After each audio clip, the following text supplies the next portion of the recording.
Terus kemudian setelah selesai, ya Anda coba buat dia lebih rumit lagi, lebih rumit lagi. Jadi kerjanya sistematis. Ya, jadi ini sekarang yang kita lakukan adalah bagian dari pekerjaan sistematis tersebut. Sulit sekali tadi ya untuk memodelkan semuanya ya di gas turbin ini. Nah, oleh karena itu researcher, scientist dulu kemudian mengusulkan yang namanya Brayton cycle. Jadi Brayton cycle ini sebenarnya idealisasi dari siklus gas turbin. Ya. Nah, idealisasinya seperti apa? Idealisasinya seperti ini nih. Biasanya skematiknya kita gambarnya. Jadi kalau misalnya besok-besok bilang gas turbin atau Brayton cycle, yang Anda harus pertama gambar skematiknya adalah gambar yang ini. Ya. Nanti sesuai juga sama ikutin yang ada di buku. Jangan lupa baca bukunya ya semuanya. Jadi ini tadi persis sama ya. Ada udara masuk ya. Udara masuk, kemudian dimampatkan ya, tekanannya dinaikkan oleh kompresor. Kemudian ada proses pembakaran, tekanannya naik lagi, temperaturnya naik, kemudian energi dalamnya itu dimanfaatkan untuk menggerakkan turbin sehingga Anda punya net work out. Ya. Nah, ini tentu modelnya bisa dua, ada yang open basis jadi udaranya masuk dari luar, kemudian produksinya juga keluar ya ke lingkungan, atau yang dia closed basis. Nah, kalau closed basis dia di recycle menggunakan heat exchanger. Ya. Nah, ini kan rumit tadi ada proses pembakaran dan lain-lain. Nah, oleh karena itu, ketika kita bicara tentang gas power system, ini ada asumsi yang sangat penting yang harus Anda ya tidak harus ya, tapi yang biasanya kita gunakan untuk mensimplifikasi masalah yang rumit tersebut.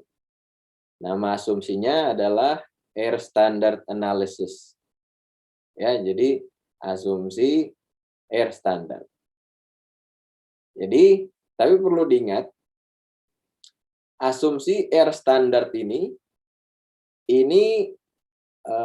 biasanya memang sangat jauh dari realitanya. Jadi biasanya air standard ini digunakan untuk memberikan semacam perkiraan awal sekali. Karena yang akan Anda dapatkan itu biasanya kualitatif. Angkanya tidak benar-benar bisa dipegang. Ya, karena tadi kalau siklus aslinya Anda perlu informasi, pengetahuan yang sangat kompleks. Dan biasanya kalau sudah sampai kompleks tersebut, kita perlu untuk memodelkannya secara numerik. Ya, fluida, pembakaran, perpindahan panas, dan lain-lain. Jadi Anda akan gunakan air standard analysis untuk menganalisa gas power system. Ya, dalam hal ini sekarang yang kita bahas Brayton atau gas turbin. Nah, kemudian tentu kalian ada pertanyaan. Ini kalau misalnya kita sudah bilang air standard analysis, itu sebenarnya asumsinya apa, Pak? Nah, ini di bawahnya. Jadi kalau misalnya Anda bilang air standard analysis, Anda itu sebenarnya mengasumsikan bahwa fluida kerjanya itu adalah gas ideal. Ya. Tentu Anda tahu bahwa tentu dia bukan gas ideal ya. Ini kan udara, terus kemudian ya tekanannya tinggi, pasti dia nggak gas ideal ya.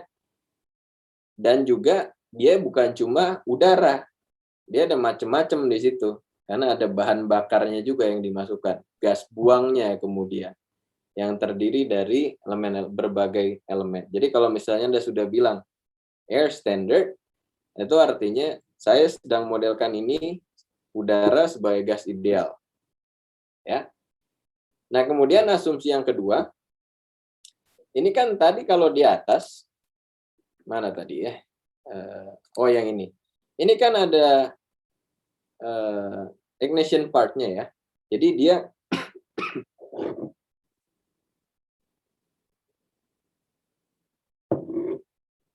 dia dibakar. Ya, ada proses pembakaran. Jadi apa namanya? Bahan bakar ketemu dengan oksigen, terus kemudian dia eksotermal, ngeluarin panas dan reaksi pembakaran. Nah, itu kan rumit, ya. Nah, ketika Anda mengatakan bahwa ini adalah air standard analysis, Anda menggantikan proses pembakaran ini, Anda gantikan dengan suatu heat exchanger. Makanya ditulisnya di sini, kalau tadi di sebelah kiri fuel masuk combustion chamber-nya ya, yang di tengah-tengah tadi, sekarang ini kita ganti ya, supaya dia tidak rumit, kita ganti jadi heat exchanger. Nah, heat exchanger pokoknya kita ganti entah gimana ada Q masuk gitu ya. Nah, padahal kalau aslinya itu heat source-nya, heat generation-nya ada di dalam sistemnya sendiri. Tapi kalau ini kita dapat Q masuk dari luar. Itu yang kedua, ya. Kemudian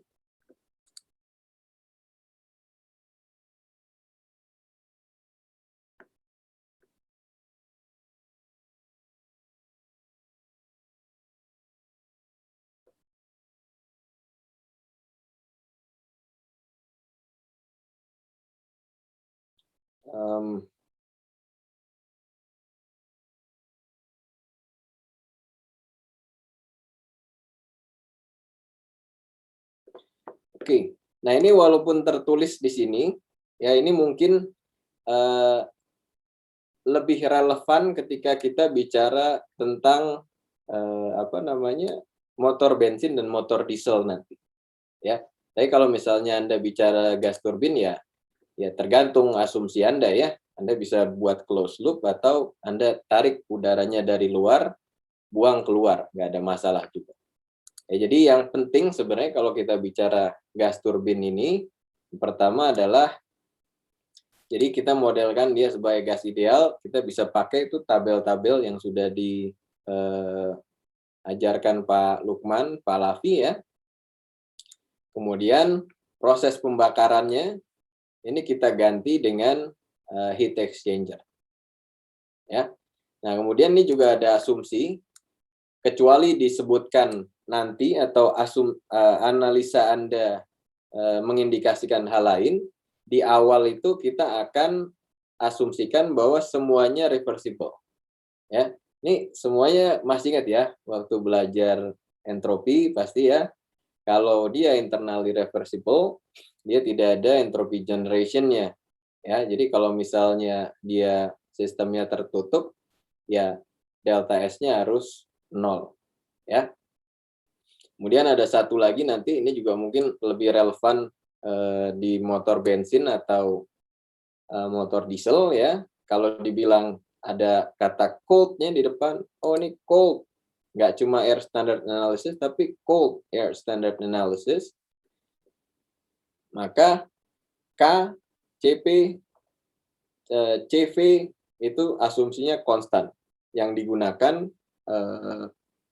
nilai di ambiennya. Jadi ini satu step asumsi yang lebih menyederhanakan lagi, ya. Jadi waktu Anda hitung U, H, kalau Anda perlu hitung H, Anda perlu hitung entropi, Anda bisa gunakan CP dan CV yang konstan. Kalau Anda gunakan cold air standard analysis. Ada pertanyaan sampai sini? Gitu ya. Jadi saya iterasi lagi, kita udah tahu ya tadi saya harus belajar termo itu kenapa? Oke, saya harus analisa tentang turboprop atau turbojet. Oh, di dalamnya itu ada gas turbin. Nah, sekarang saya harus analisa nih gas turbinnya, performanya gimana nanti? Berapa kerja yang saya dapat dari sistem gas turbin saya? Tentu secara kualitatif, karena ini prosesnya rumit. Oke, kalau gitu sekarang saya akan asumsikan dia menggunakan air standard analysis. Apa sih air standard analysis itu? Air standard analysis itu yang pertama, dia ideal gas, ya. Kemudian yang kedua, pembakarannya itu digantikan dengan proses perpindahan panas dari lingkungan. Ya. Nah, sekarang kalau misalnya nggak ada pertanyaan, kita masuk eh, ke, nah ini ulang yang tadi ya. Ini diulang yang tadi. Sekali lagi, kalau untuk gas turbin, yang paling relevan itu yang 1 dan 2. Jadi, fluidanya udara, ideal gas, proses pembakarannya menggunakan perpindahan panas. Nah, sekarang ini nih. Ini menurut saya salah satu kunci ya, atau salah satu hal yang paling penting ketika Anda belajar tentang gas turbin. Ya, jadi Anda harus bisa tidak cuma mengerti ya, tapi harus bisa gambar semua yang ada di slide ini ya. Kemudian ngerti, kemudian bisa menjelaskan dan kemudian bisa analisa. Ya, analisanya yang di bawah tuh nanti ada persamaan-persamaan. Jadi yang pertama dulu, yang sebelah kiri itu skematiknya. Jadi kalau misalnya nanti ada yang tanya, kita mikirnya jauh ya, jangan cuma ujian aja lah. Ujian, saya yakin insya Allah semua kalian bisa. Tapi kita mikirnya yang lebih panjang, lebih jauh. Nanti Anda kerja di Boeing gitu, atau di Airbus, atau di GE, orang buat gas turbin, Anda bisa pakai coret-coret sederhana untuk dapat gambaran kualitatif. Jadi Anda harus ingat nih, kalau dibilang gas turbin, ya turbin gas, maaf, ya interchangeable, turbin gas, Anda harus gambar skematiknya itu dulu. Ini jangan lupa, ya. Jadi ada satu dia masuk, ini saya pindah aja, ini lebih besar kayak gambar. Nah, bisa saya besarkan. Ya, ini saya besarkan dulu ya, supaya Anda fokus. Jadi ini dari luar nih, satu nih udara luar. Ya, kalau mau ditarik dari luar, kalau kita tidak ingin buat dia sebagai closed loop. Ditarik dari luar, masuk kompresor. Coba ingat-ingat aja tuh kalau Anda lihat pesawat tuh kira-kira bentuknya gimana. Kompresor masuk, ya sesuai namanya kompresor, ya. Dia naikkan tekanan si udaranya.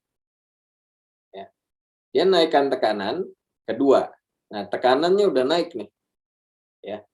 Nah, sekarang kita ingin memanfaatkan energi yang ada di bahan bakar. Karena kalau misalnya dari 2 langsung masuk turbin, ya kerja yang kita kalau kita anggapnya dia reversible, berarti semua kerja yang saya taruh di kompresor akan saya dapat di turbin. Ngapain kayak begitu? Ya enggak? Ngapain saya kasih kerja ke kompresor kalau ngapain saya mau dapat, maaf saya balik. Ngapain saya mau dapat kerja W-cycle kalau kerjanya itu yang saya dapat sama dengan yang saya berikan ke kompresor, nggak masuk akal. Ya. Nah, oleh karena itu, kita sebenarnya ingin harvest energi yang ada di bahan bakar. Bahan bakarnya dibakar, dia berubah jadi perpindahan panas, naikkan tekanan dan temperatur.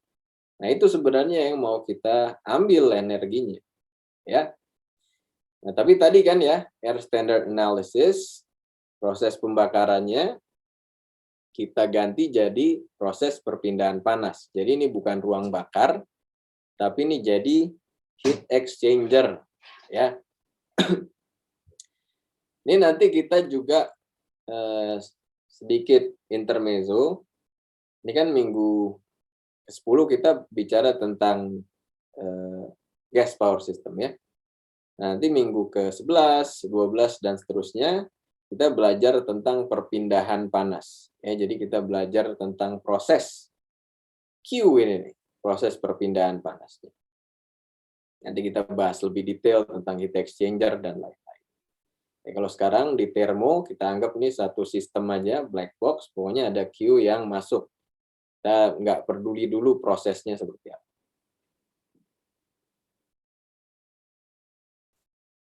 Nah, ini sekarang temperaturnya sudah naik, tekanannya terutama sudah tinggi. Nah, kita mau lewatkan ke turbin ini nih, supaya tadi tekanannya, energi dalamnya kita convert, maaf, kalau di sini berarti entalpi ya.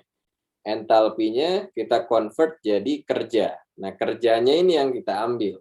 Tadi untuk muter propeller, atau untuk jadi pembangkit generator statis misalnya ya. Ini yang mau kita ambil. Keluar dari turbin, ya kalau ini asumsinya open system, ya dia keluar saja. Nah, kalau misalnya Anda mau modelkan dia sebagai closed loop, ya Anda taruh lagi di ini heat exchanger supaya dari 4 ini yang punya temperatur lebih tinggi bisa kembali ke 1. Ya. Jadi ini kira-kira cerita deskriptifnya seperti ini untuk gas turbin. Nah, ada pertanyaan sampai sini?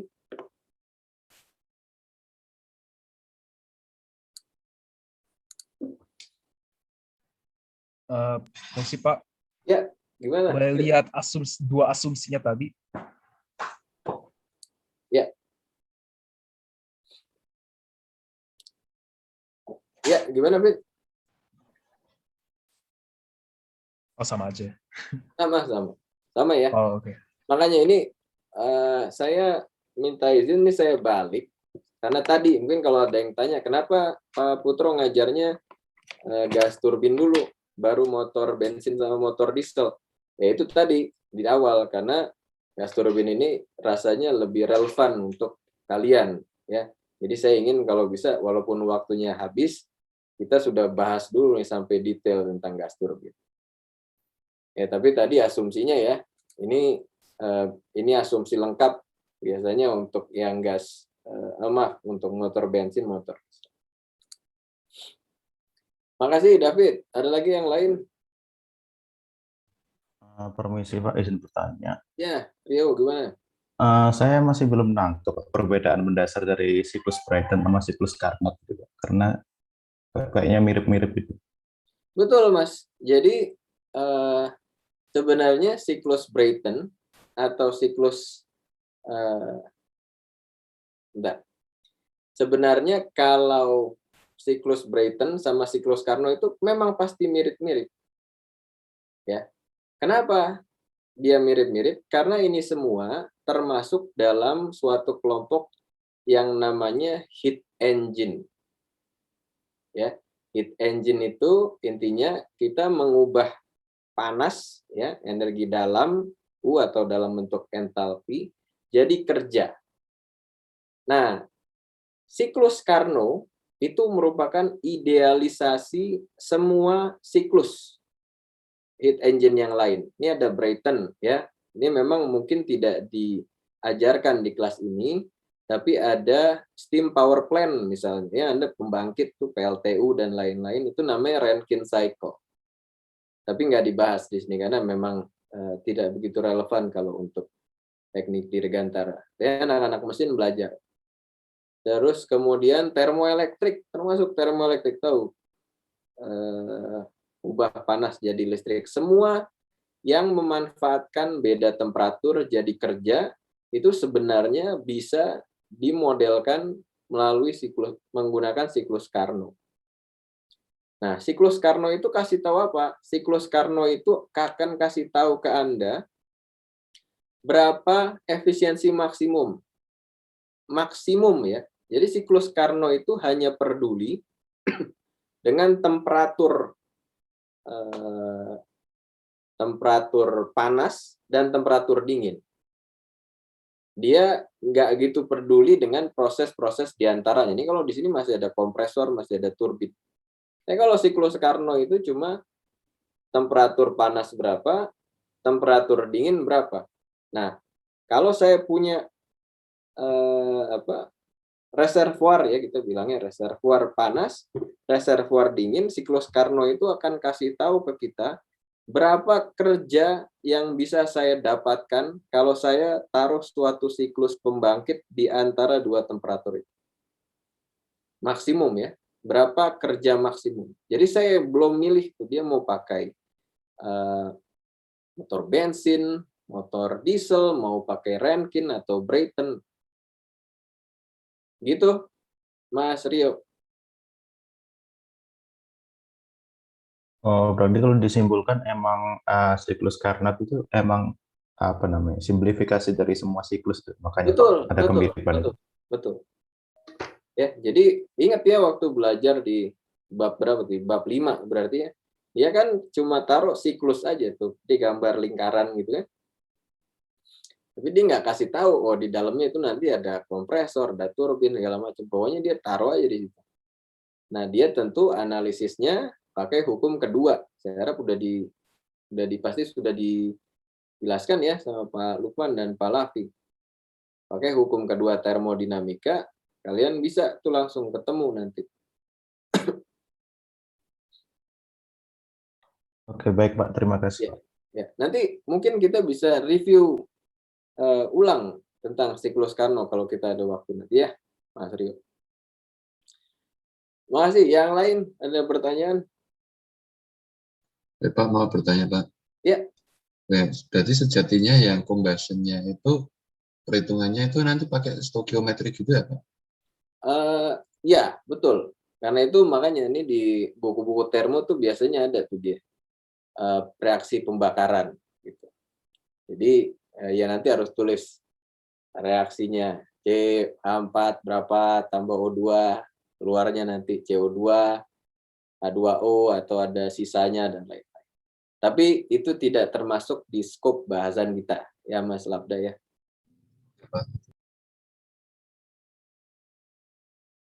Ada lagi yang lain?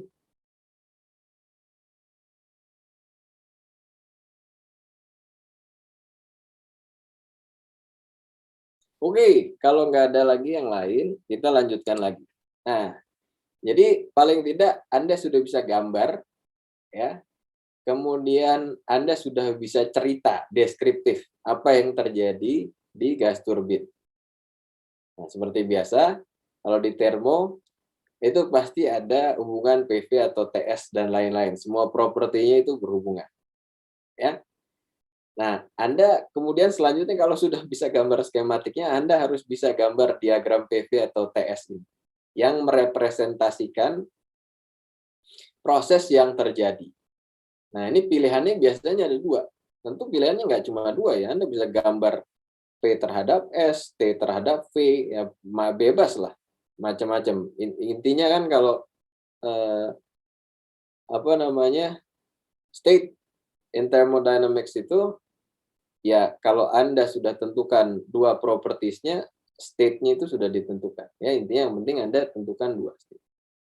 Tapi yang paling umum betapapun itu adalah kalau diagramnya itu tekanan sebagai fungsi specific volume atau temperatur sebagai fungsi specific entropy.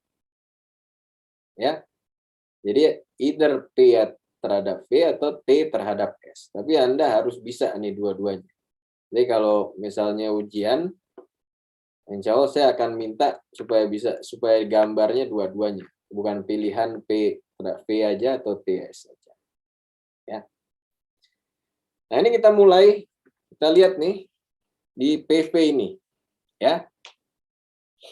Jadi kita mulai di 1 ya. 1 ini sebelum dia masuk kompresor. Jadi tentu yang dilakukan ketika dia masuk kompresor, tekanannya naik. Nah, tapi tekanannya naik itu tentu mengikuti suatu proses. Ingat ya, termodinamika itu ada prosesnya. Prosesnya apa? Nah, ini karena tadi kita sudah asumsi dia semuanya internally reversible, artinya delta S-nya sama dengan 0. Kenapa delta S-nya sama dengan 0? Karena di sini tidak ada entropi yang kita ambil atau kita tambahkan. Ya, jadi kalau Anda buat kesetimbangan entropinya, nggak ada entropi yang Anda tambahkan, nggak ada entropi yang Anda ambil. Ya, berarti dia harus konstan. Gimana Pak dengan entropi generation-nya? Sama dengan 0. Kenapa? Karena kita asumsikan dia internally, Recording in progress. karena dia internally reversible. Jadi S generation-nya sama dengan 0. Ya. Oleh karena itu dia ikuti garis yang S sama dengan C ini. Maksudnya specific entropy konstan. Dia ikuti garis ini. Dari 1 ke 2. Nah, 2 ini tekanannya udah lebih tinggi sekarang. Ya. Nah, sekarang ingat tadi ya, sekarang kita ingin tambahkan nih energi yang mau kita convert jadi kerja siklusnya. Nah, ini kita modelkan di sini. Kalau tadi pembakaran rumit ya.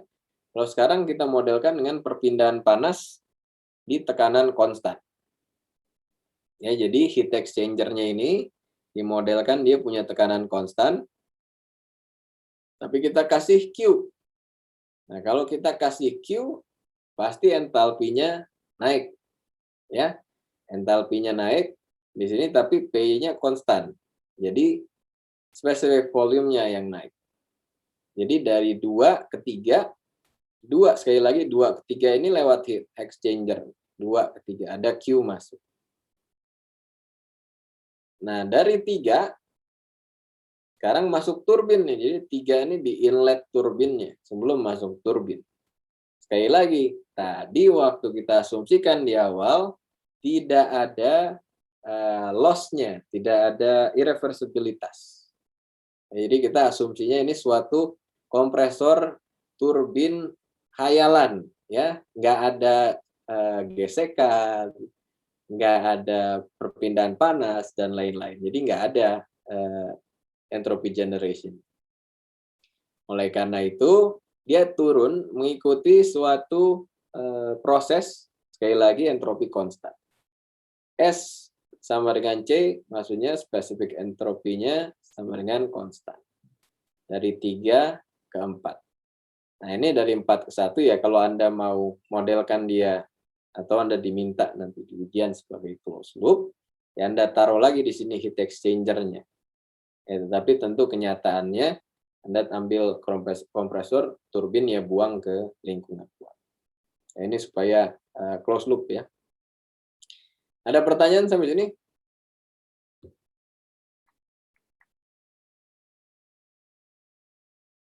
Oke ya. Nah, sekarang paling tidak sudah pernah lihat gambar siklus Brayton di diagram VV. Sekarang kita gambar di counterpartnya diagram TS.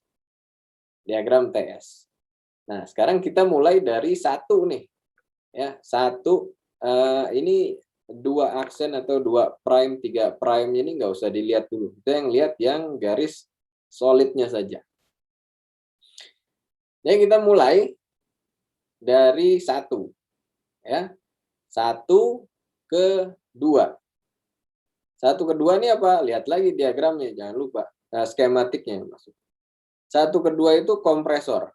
Jadi dia naik tekanannya, ya, tekanan naik, ya, temperatur naik lah. Ya, naik tekanannya. Tapi ingat, tadi kan di sini udah tulis nih, spesifik entropi konstan. Berarti kalau di diagram TS, dia naiknya garis vertikal. Ya, dia naik lurus ke atas. S-nya itu konstan. 1 ke 2. Ini kalian bisa lihat kursor saya kan ya? Semuanya? Enggak? Siapa? Ya. 1 ke 2 nih konstan. Nah, dari 2 ke 3, lihat lagi. 2 ke 3 ini apa sih? Lihat kiri. 2 ke 3 itu heat exchanger-nya. Waktu kita tambahkan panas Q in untuk memodelkan, merepresentasikan proses pembakaran. Nah, di sini 2 ke 3 ini tekanannya yang konstan. 2 ke 3, tekanannya konstan. Ya. 2/3 ini tekanannya konstan. Karena Anda bisa lihat juga di diagram PV-nya ini kan tekanan konstan ya. Tapi tentu tekanan naik, spesifik volumenya naik. Ya Anda bisa hitung-hitung lah ya di gas ideal tuh nanti PRT gimana tuh. Kalau ini yang naik, ini yang turun dan lain-lain. Kemudian 3 ke 4, nah ini kerjanya nih. Ya, kita mau convert energi dalam dan flow pressure-nya, kita mau convert dia ya alias entalpi ya, UPV jadi entalpi, entalpinya itu mau kita convert jadi kerja. Jadi 3 ke 4 ini dia lewat turbin. Tapi ingat, ini turbinnya turbin yang nggak ada gesekannya tadi. Artinya entropinya konstan. Kalau entropinya konstan, dia tinggal turun, drop ke bawah sepanjang garis lurus ini ke bawah. 3 ke 4. Kemudian dari keempat ke 1, ini untuk nutup loopnya ya. Jadi jadi loop tertutup. Ini ada heat exchanger lagi yang dioperasikan di tekanan konstan. Gitu jadi kalian harus bisa nih gambar yang kiri ya. Kemudian harus bisa gambar 2 PV dan TS. Ada pertanyaan sampai sini? Permisi Pak, Pak. saya mau bertanya. Ya, silakan. Siapa dulu nih? Ya, silakan siapa aja. Duluan. Oke, jadi gini Pak, dari mana kita tahu itu kan compression proses itu itu kan kompresor sama turbin ini, dari mana kita tahu ini diasumsiin sebagai compression sama expansion, Pak?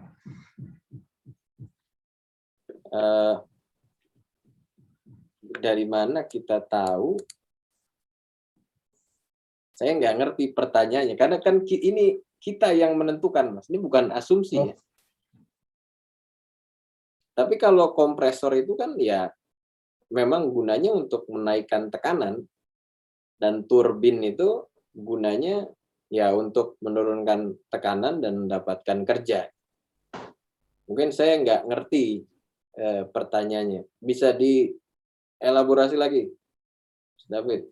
Oh itu Pak, atau gini aja deh. Ya turbin aja nih, dari mana kita tahu itu apa? Turbin itu dia itu proses dalam turbinnya itu ekspansi. Oh gitu. Oh iya. Yang paling sederhana bagaimana Jadi gini Mas. Dari mana kita bisa tahu ya? Berarti kan yang paling gampang adalah kita buat eksperimen ya. Kemudian saya punya turbin, saya lewatkan turbin, dia tekanan sama temperaturnya turun atau tidak, kan kira-kira gitu ya. Tapi mungkin yang lebih mudah menjawabnya, Anda harus tahu bagaimana cara komponen turbin itu bekerja sebenarnya. Ya. Nah, gimana cara kerja turbin itu? Nah, cara kerja turbin itu persis atau mirip seperti ya turbin angin lah. Yang paling gampang tuh turbin angin. Pernah lihat turbin angin, Mas David? Ya Pak. David? Iya Pak. Pernah lihat kan turbin angin? Iya. Nah, ya itu dia. Jadi turbin angin itu dia punya tekanan di sisi masuknya, kemudian tekanannya itu digunakan untuk mendorong sudu turbinnya. Ya. Tentu ketika dia dorong sudu turbinnya, dia transfer kerja ya, FDS ya, Anda bisa hitung benar. Anda transfer energi dalam bentuk kerja, Anda melakukan si udaranya itu melakukan kerja ke sudut turbinnya. Ya, tentu sekarang energinya turun dong di fluidanya, ya enggak? Kan kita transfer. Oh ya, ya Pak. Nah, kita transfer. Kita tadinya punya temperatur dan tekanan tinggi, ya, yang kita sebut kalau kita kumpulkan abstrak dia jadinya entalpi gitu ya.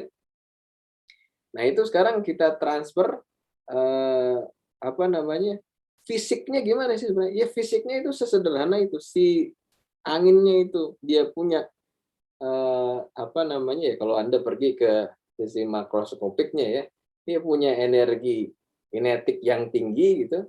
Kemudian dia dorong mukul si sudut turbinnya.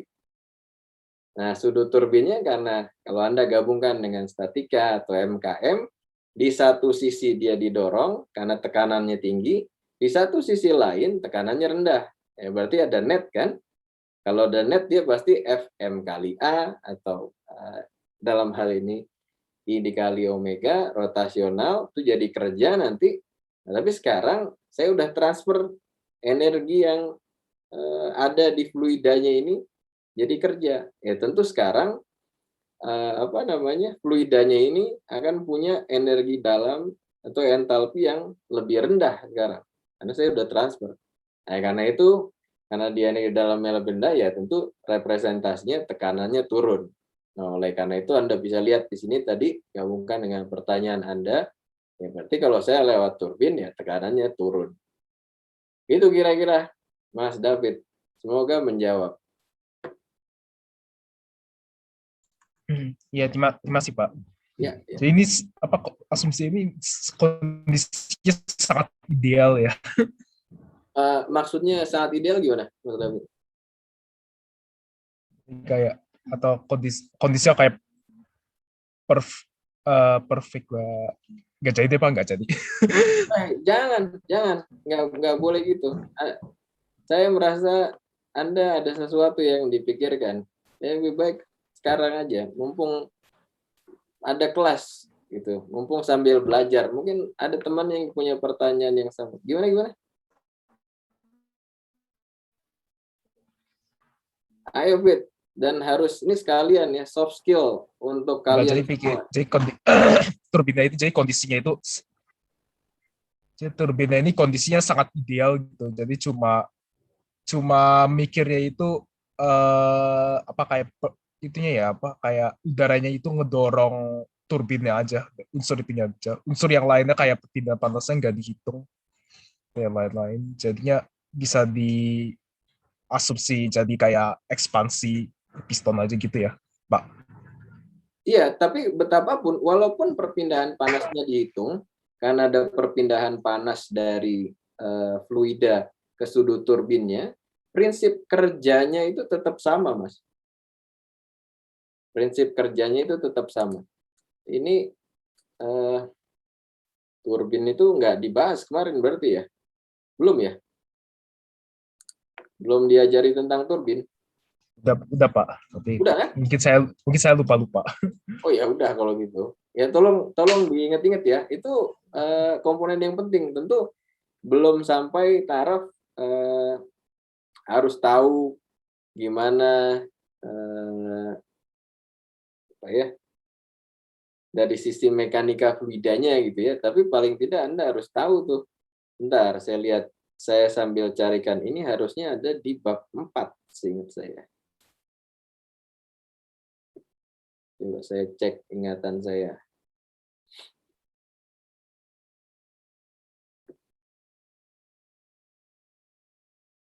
Iya nih, ya. A turbine is a device in which work is developed as a result of gas. Ya, ini lebih general lagi lah ya, kira-kira. Nanti dibaca aja lah, ya, dibaca. Jadi, tapi intinya secara lebih detail seperti tadi. Kalau di sini dibilangnya di buku Anda ini, turbin itu menghasilkan kerja akibat adanya gas atau liquid yang melalui bilah-bilah turbinnya. Ya, biasa ya. Yang satu punya energi kinetik, dia tumbuk, energi kinetiknya berubah karena kecepatannya berubah, momentum berubah, Anda transfer momentum dari situ dari fluidanya ke turbin dalam bentuk kerja. Oke, Mas David, nanti minta tolong dibaca lagi ya. Dan yang lain tolong harus bisa tuh jelasin, paling tidak secara deskriptif. Kompresor itu gimana, turbin itu gimana.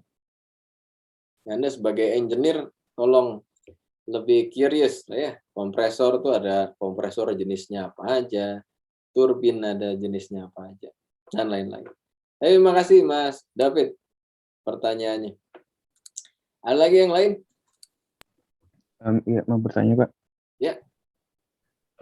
Maaf tadi saya masih kurang paham kenapa di proses 1, 2, dan 3, 4 itu perubahan temperaturnya tidak mengubah entropinya Pak. 1, 2, dan 3, 4. Ya. Iya. Iya. Jadi ini asumsi Mas ya. Harus diingat kalau kita mau ngubah entropi itu caranya kalau kita kembali ke persamaan setimbangan entropi kita supaya entropinya berubah itu harus ada apa Mas? Heat Pak. Harus ada apa? Panas atau heat. Harus ada panas. Iya, betul. Jadi entropi itu either dia masuk bersama panas. Ya, terima kasih nih Mas Adrian, berarti ngerti nih soal entropi. Dia harus masuk lewat panas atau satu lagi dia masuk lewat apa? Jadi ada masuk perpindahan kerja. panas. Satu lagi apa? Kerja atau heat Pak. Enggak. Jangan, bukan. Satu perpindahan panas. Jadi kalau saya ingin merubah entropi dari suatu sistem, ada berapa cara nih? 1 perpindahan panas, Mas Adrian. Terus apa lagi?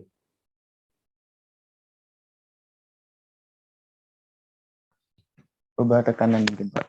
Enggak ngubah tekanan. Yang lain, apa Mas? Jadi kerja itu tidak mengubah entropi ya. Kerja itu tidak mengubah entropi. Jadi 1 perpindahan panas. Terus apa lagi? Kurang tahu Pak. Nggak apa-apa. Masih ya. Jadi yang 1 Anda masukkan entropinya lewat perpindahan panas. Yang kedua lewat perpindahan massa. Ya, karena massa itu kan dia bawa entropi. Ya, kalau misalnya ada 1 kilogram oksigen gitu ya. Nah, ini dari luar saya punya setengah kilogram oksigen. Setengah kilogram oksigen ini kan punya entropi. Kalau saya masukkan ke yang 1 kilogram jadi 1,5 kilogram, ya entropinya pasti nambah kan? Karena dia ada sama massa yang masuk. Ya. Satu lagi apa Mas? Cara ubah entropi. Memang kemarin pasti udah panjang lebar tuh Pak Lukman sama Pak Lavi sudah jelaskan tentang irreversibilitas.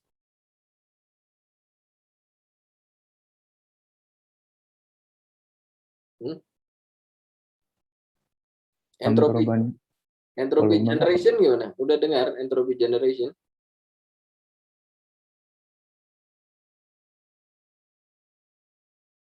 Halo lu?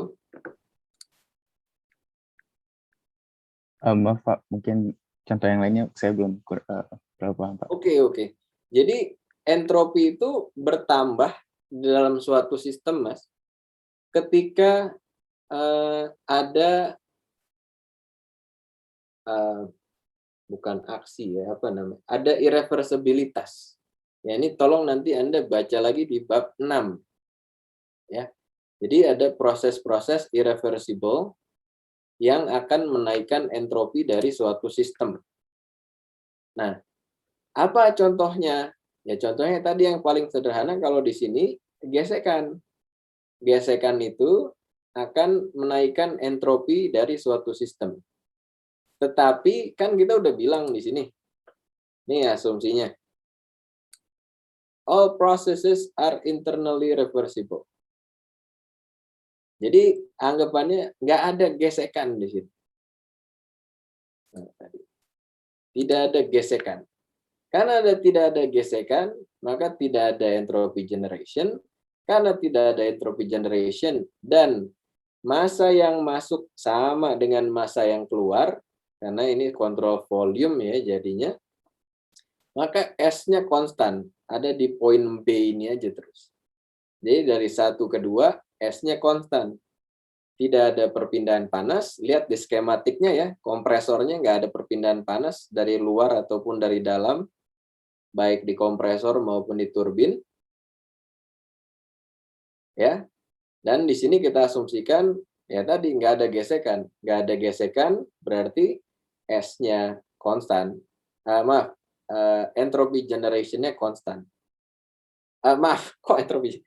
Entropy generation-nya 0 konstan. Entropy generation-nya 0 sehingga delta S-nya 0 sehingga S-nya konstan. Nah, ini terlalu bertele-tele saya mengatakan. Intinya S-nya konstan aja. Gimana Mas Adrian? Udah lebih paham atau belum? Udah lebih paham, Pak. Tapi ini, Pak, kan kita pakai asumsinya gas ideal. Terus gas ideal itu properties entropi, internal energi, sama entalpinya kan bergantung temperatur gitu, Pak. Betul, betul. Jadi temperaturnya berubah, tuh entropinya bisa tetap gitu, Pak. Iya, entropinya tetap, tekanannya kan berubah. Kan bisa kita, Anda lihat nanti, Anda jangan lihat tabel ya. Harusnya Anda bisa lihat diagram properties misalnya. Kan kemarin diajarin diagram fase kan ya? Ya kan, Mas Adrian? Iya, Pak. Nah, di diagram fase itu kan misalnya TS gitu ya. Anda kan bisa ubah tuh. Kalau S-nya konstan tapi T-nya naik, artinya nanti ya P-nya naik. Properti yang lainnya akan berubah mengikuti. Tapi kita tetap bisa mengikuti suatu proses yang suatu propertinya konstan. Itu dalam hal ini entropinya yang konstan. Oke, baik. Sama persis Mengerti, Pak. kayak di sini. Kalau ini kan isentropik proses ya berarti. Kalau yang ini apa nih dari 2 ke 3? Namanya Mas? Isobarik, Pak. Isobarik. Nah, seharusnya tapi Mas Adrian nggak ada pertanyaan kenapa ini isobarik. Padahal tekanannya konstan. Padahal saya bisa mengikuti logiknya Mas Adrian tadi. Kenapa P-nya bisa konstan gitu. Nah, itu tadi. Balik lagi lihat ke diagram fasenya. Tapi lihatnya tentu jangan cuma lihat yang 2 dimensi kalau bisa. Yang 3 dimensi. Nah, itu Anda bisa tarik garis kemanapun gitu untuk tahu, oh ini T-nya yang konstan nih. Kalau di sini isotermal dia. Oh, kalau ini pressure-nya konstan, isobarik berarti. Oh, S-nya konstan. Isentropik. Oh, spesifik volumenya berarti isokorik. Ya. Oh, Baik, Pak. entalpinya yang konstan. Ya, isoentalpi. Ya, terima kasih, Pak. Ya, sama-sama. Terima kasih. Ada lagi yang lain? Berarti kalau misalkan Pak analisisnya dari persamaan TDS bisa Pak? Bisa, bisa. Ya ini juga dapatnya kan dari TDS ini. Mungkin mulai dapat gambarannya kalau misalnya dari TDS itu bisa Pak kayaknya Pak. Bisa, bisa Mas. Jadi sebenarnya TDS itu apa sih, Mas Labda? Yang hubungannya antara temperatur, entropi, bisa Iya. apa itu energi dalam, bisa entalpi, sama P sama V itu Pak. Iya, makanya kan saya tanya Mas Labda. Itu kan ada hubungannya semua. Tapi kan itu sebenarnya persamaan kan nggak cuma TDS. Kalau persamaan kan ada sisi kiri, sisi kanan.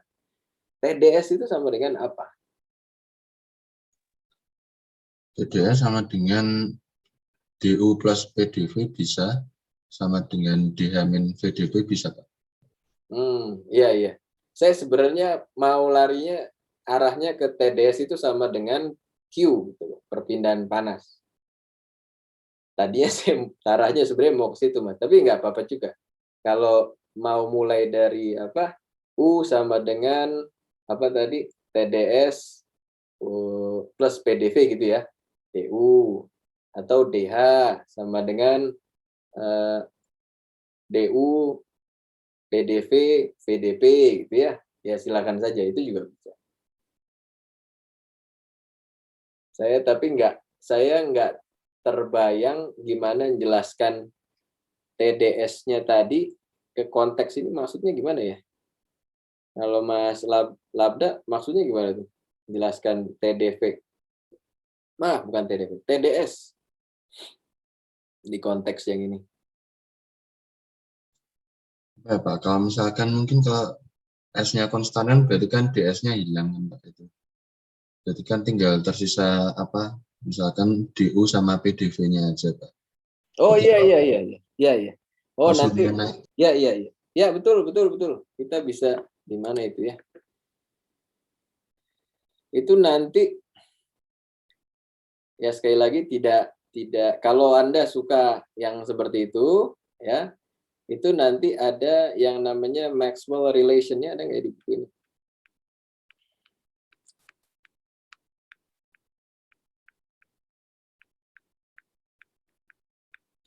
Ini ada nggak Pak Lukman ya di sini ya? Nggak ada ya?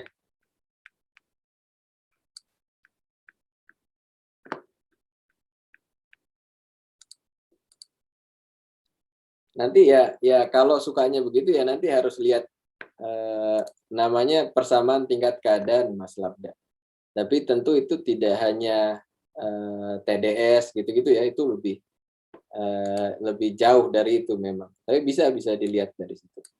Nah, kalau kita lihat berarti kan DU ya sama dengan TDS dikurang PDV gitu ya, Mas Labda?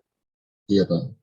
Berarti kalau DS-nya 0, berarti DU sama dengan PDV gitu ya? Iya Pak. Ya sudah, berarti DU sama dengan PDV. Kalau DU-nya dapat, Anda pergi ke sebelah kiri ini, Anda integralkan PDV, ya luas di bawah kurva PDV dari 1 sampai 2, itu adalah perubahan, oh ini nggak bisa pakai DU dong, ini harusnya pakai DH. Kalau DH berarti U minus VDP gitu ya. Iya Pak. Ya udah kalau gitu VDP. Dibalik aja Pak. Oh luas di bawah kurva, proyeksi ke sumbu. Ya silakan Mas kalau sukanya pakai penjelasan itu. Monggo silakan ya Mas Labda. Ini Pak. Ada lagi? Kenapa Mas Labda? Terima kasih Pak. Ya sama-sama. Yang lain ada pertanyaan lagi?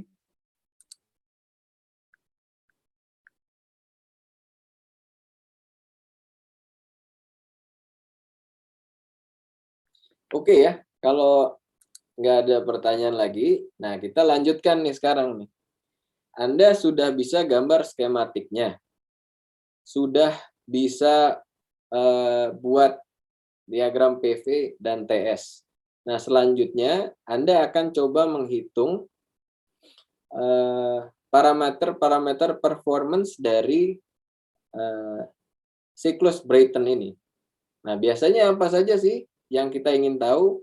Ya tentu yang pertama ya kita ingin tahu di proses kompresi ini, si kompresornya itu, kita ingin tahu saya perlu kasih kerja berapa sih ke kompresornya. Caranya gimana? Ya, kemarin kan sudah belajar kontrol volume. Ya, Anda buat garis putus-putus di kompresornya, ada aliran masuk 1, keluar 2, maka terus kemudian Anda buat persamaan kesetimbangan energinya, Anda akan dapat W12 alias kerja kompresor yang harus Anda kasih ke kompresornya supaya tingkat keadaannya itu pindah dari 1 ke 2 adalah M, ini harusnya M dot di sini ya, karena dia mass flow rate, dikali selisih H2 kurang H1. H2 kurang H1. Ini jadi kerja kompresornya. Ya. Kemudian, misalnya ditanya lagi, Kalau gitu kemudian berapa perpindahan panas yang harus saya kasih ke heat exchanger-nya? Sama juga di sini. Ya. Berarti di sini Q in itu sama dengan M dot H3 kurang H2. Kemudian pertanyaan selanjutnya, ini yang of interest kita ya. Berapa kerja turbin yang saya dapat? Ya, karena ini semua steady state ya. Asumsinya M dot dikali H3 kurang H4. Ingat tandanya jangan lupa ya, maksudnya plus minus itu apa. Harus selalu konsisten. Kemudian yang terakhir, berapa panas yang sebenarnya kita buang ke lingkungan? Ini berarti Q out-nya M dot dikali H4 kurang H1. Jadi harapannya sekarang, nah H2, H1, H3, H1, H2, H3, H4, dapatnya dari mana? Ya dari tabel. Ya, karena taunya dari mana? Taunya dari mana nih kalau H2, H1 dan lain-lain? Dapatnya dari mana? Tabel yang mana? Ada yang bisa bantu saya?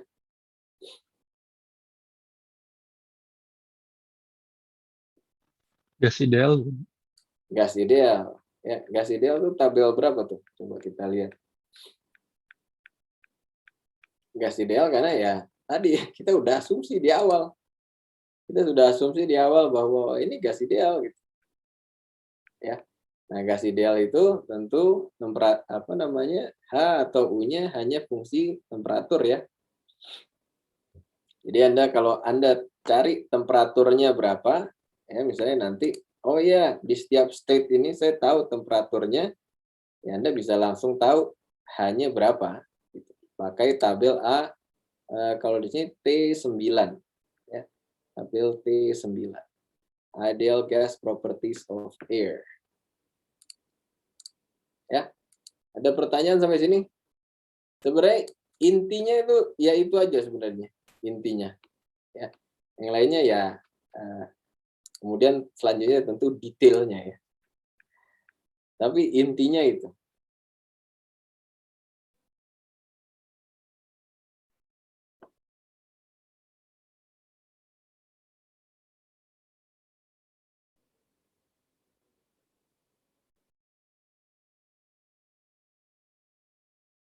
Ada pertanyaan sampai sini?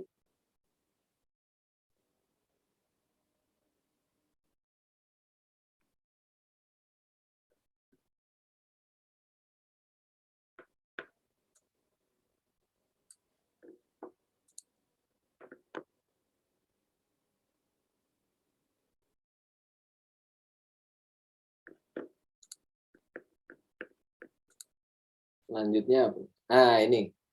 Nah, kemudian kalau Anda sudah dapat kerja kompresor, sudah dapat Q, perpindahan panas dari 2 ke 3, sudah dapat kerja turbin, maka tentu Anda akan bisa menghitung efisiensinya. Efisiensinya itu tentu kerja turbin kurang kerja kompresor ya, kerja cycle-nya, netnya berapa sih? Sebenarnya karena kan kita kasih kerja dapat kerja. Ya itu harus plus ya selisihnya. Karena kalau enggak ya rugi, ngapain kita capek-capek. Dibagi dengan modalnya. Modalnya ini apa? Modalnya adalah Q-in yang kita masukkan. Perpindahan panas yang kita modelkan tadi, yang kita masukkan ke heat exchanger. Ya, Anda dapat nanti efisiensinya. Ya, kemudian ini ada juga back work rate. Ya, kalau back work rate atau rasio ini biasanya ini perbandingan antara kerja kompresor dan kerja turbinnya. Ya. Tentu kita inginnya ya serendah mungkin ya. Karena kan kita ingin ya kita kasih kerja sedikit aja tapi dapatnya banyak. Tapi biasanya kalau gas turbin range-nya dari 40 sampai 80.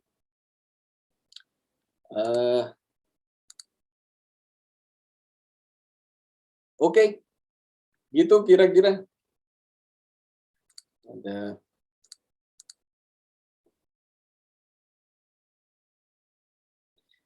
Nah, ini selanjutnya yang juga ingin saya sampaikan, tapi nanti ini akan jauh lebih jelas ketika kalian latihan ya, Selasa depan akan jauh lebih jelas. Jadi yang perlu kalian cermati waktu kalian lihat tabel T9, saya rasa tidak akan sempat kalau kita bahas sekarang. Ini nanti saya akan titip Pak Lukman saja di latihan. Nah, ini misalnya ya.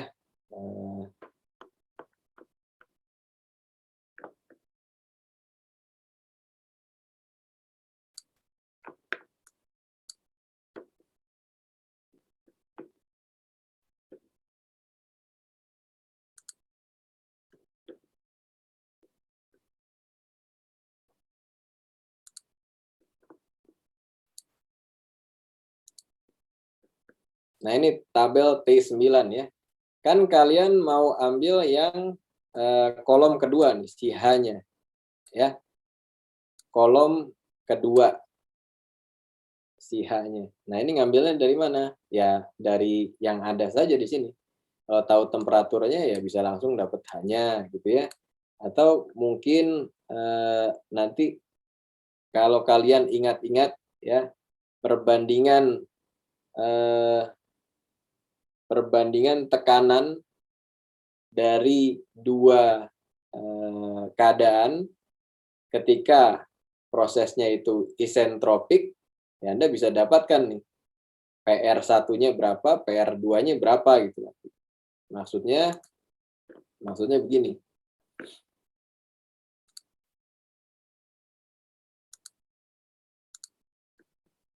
Maksudnya begini. Jadi nanti kan bisa jadi yang dikasih tahu itu bukan temperaturnya. Kalau dikasih tahu temperaturnya langsung dapat H, ya. Tapi bisa jadi yang dikasih tahu itu tekanannya. Nah, kalau tekanannya ya, Anda bisa punya relasi ini nih. Misalnya kan entropi konstan. Ya, entropi konstan berarti P2 dibagi P1 itu sama dengan reduce pressure 2 dibagi reduce pressure 1. Untuk yang lupa apa reduce pressure itu, tolong lihat di bab 7 ya. Di bab 7 ini ada penjelasan tentang reduce pressure. Jadi gimana dia menghitung perubahan entropi dari dua tingkat keadaan, terus nanti ada integralnya di depan, kemudian ada rasionya di belakang. Kita bisa kasih lihat juga sedikit. Tapi ini tolong feedback untuk saya. Yang reduce pressure ini udah dibahas kan ya? Halo, halo.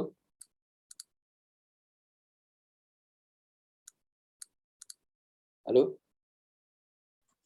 Sudah Pak itu. Sudah. Oh ya udah. Oke. Ya udah kalau gitu. Udah bisa tuh. Ya. Kalau gitu, ya tadi kembali di sini. Kalau Anda sudah ngerti reduce pressure itu, ya sudah. Anda sekarang sudah lengkap informasinya. Jadi kalau besok-besok ditanya, ini yang tadi ya, berapa nanti dikasih ya di latihannya. Kita kasih tingkat keadaan beberapa tentu tidak lengkap, terus nanti ya itu jadi puzzle untuk Anda. Misalnya ditanya berapa kerja turbinnya atau tadi efisiensinya berapa. Tapi tentu lebih jauh nggak cuma pikirkan tentang ujian ya, tentang karir Anda sebagai engineer ke depan, Anda bisa tetap gunakan ini nih secara cepat sebenarnya untuk assess. Oh ya, kalau saya dapat gas turbin kayak gini, ini kira-kira berapa sih kerjanya yang bisa saya dapat? Kemudian bisa nggak Anda nanti desain supaya, oh iya nih harusnya kayaknya ininya yang dimainin supaya efisiensinya meningkat dan lain-lain. Jadi saya harap Anda lebih kreatif gitu ya dan curious sehingga nanti nggak cuma konteksnya itu tidak hanya untuk ujian, jadi tapi benar-benar ilmunya ini nanti terpakai di karir profesional. Gitu kira-kira kuliah kita hari ini ya. Jadi saya recap lagi. Ada waktu sedikit, saya recap. Yang pertama, sudah tahu kenapa saya harus belajar tentang gas turbin. Tadi turboprop, turbojet, ya, ini bagian dari sistem tersebut. Sudah tahu apa gunanya dari kemarin belajar entropi, energi dan lain-lain, ya. Nah, kemudian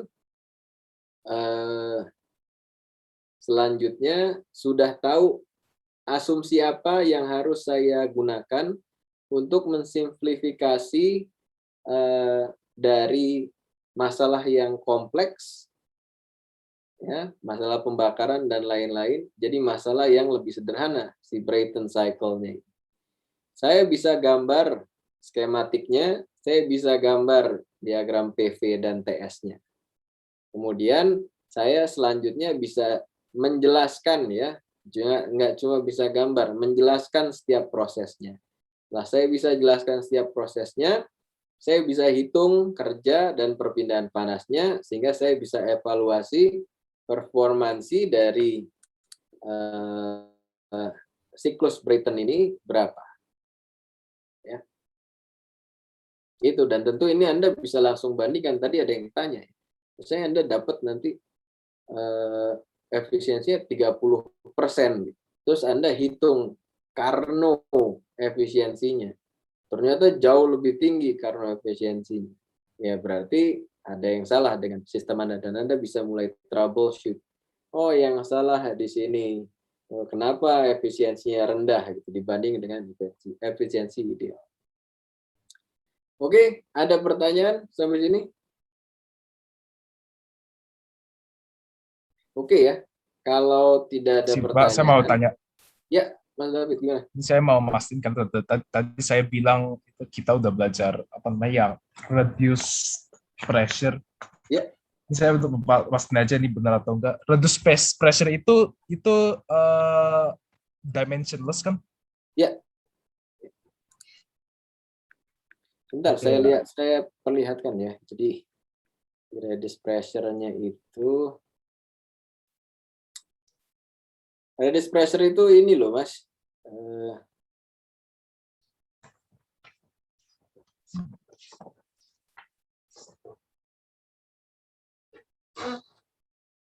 paper pack critical, Pak, rumusnya. Ya.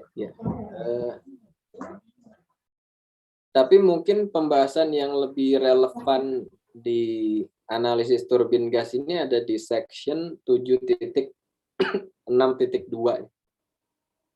7.6.2. Saya share aja lah. Ini nih maksud saya.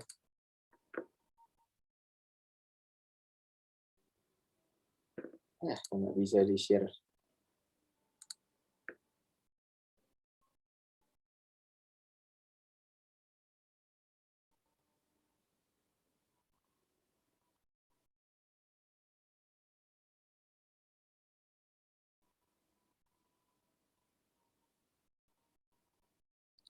Ya, nanti dilihat aja. Dilihat aja ya. Nanti lambangnya PR. Yang tadi ya, PR dan PR tadi. Dapatnya itu dari mana? Dari salah satunya kalau Anda tahu entropinya, ini nih, bisa nggak? Coba saya ulang lagi. Ya, terus ini mohon maaf, saya nggak bisa nge-share jadinya. Tapi nanti silakan dilihat ya. Jadi 7.6.2. Jadi ketika dia sedang bahas entropi konstan, ya. Gitu, Mas David. Tadi poin berapa, Pak? 7.6? 7.6.2.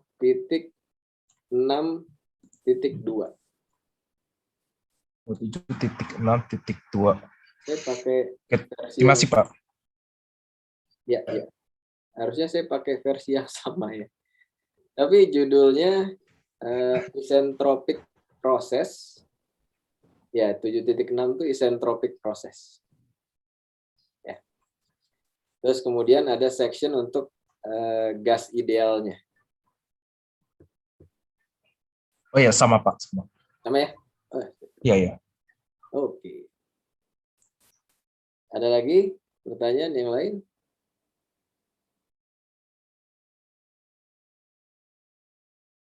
Oke ya, kalau tidak ada pertanyaan yang lain, saya rasa cukup. Dan saya ingin, ya sudah, kita fokus saja di sini sampai Anda benar-benar paham tentang gas turbin. Nanti mungkin videonya ada video-video praktikum tentang gas turbin supaya Anda juga bisa lihat sebenarnya apa sih. Cuma mungkin video yang nanti saya kasih itu video praktikum di Prodi Teknik Mesin ya. Nanti apa namanya? Tentu sifatnya dia stationary, tapi paling nggak Anda bisa lihat apa yang penting, apa yang harus dimengerti dan lain-lain. Oke, kalau tidak ada yang lain, saya rasa kita cukup. Terima kasih banyak semuanya. Ya, senang sekali sudah bisa ketemu. Kita lanjutkan lagi berarti minggu depan ya. Dan minggu depan kita akan langsung masuk saja ke perpindahan panas. Ya. Jadi proses perpindahan panas. Oke, terima kasih banyak semuanya. Selamat siang, selamat melanjutkan aktivitas atau istirahat. Mari ya semuanya, terima kasih.